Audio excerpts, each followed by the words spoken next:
Cheater na talaga yan. Hindi na magbabago yan. Ano pa ba ang aasahan mo sa isang cheater? Di ba?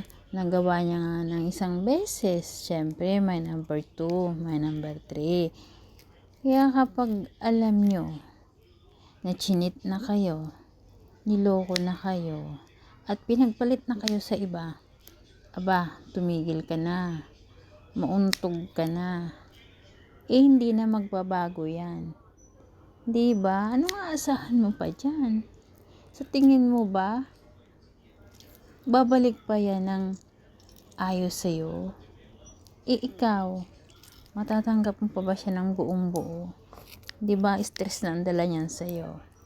Kasi maya't maya, iisipin mo sa kanya na nagluloko. Kahit magbago pa yan, hindi na mawawala sa isipan mo, sa puso niya, ang panluloko na ginagawa niya sa'yo or yung ginawa niya sa'yo. Kaya beware. Kapag nag-cheat na sa inyo, kapag niloko na kayo, tumahimik na. Ibig sabihin, may dahilan, may purpose si Lord. Mas bibigyan ka ni Lord ng hindi katulad niya. Kasi nga 'di ba, lahat ng nangyayari sa buhay natin may dahilan. May dahilan para matuto tayo. May dahilan para mahanap natin yung nakatadhana talaga sa atin. Yung talagang bigay ni Lord sa atin. Na yung hindi tayo papayahin, hindi tayo may stress. Kaya, let her or him go.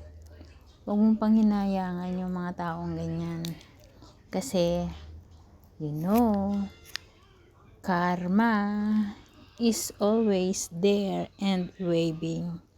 Kaya wag mag-alala. Pag niloko kayo, aba, get up. Wag feeling broken. Lumandi. Wag mong ipapakita sa kanya na apektado ka. Marami dyan.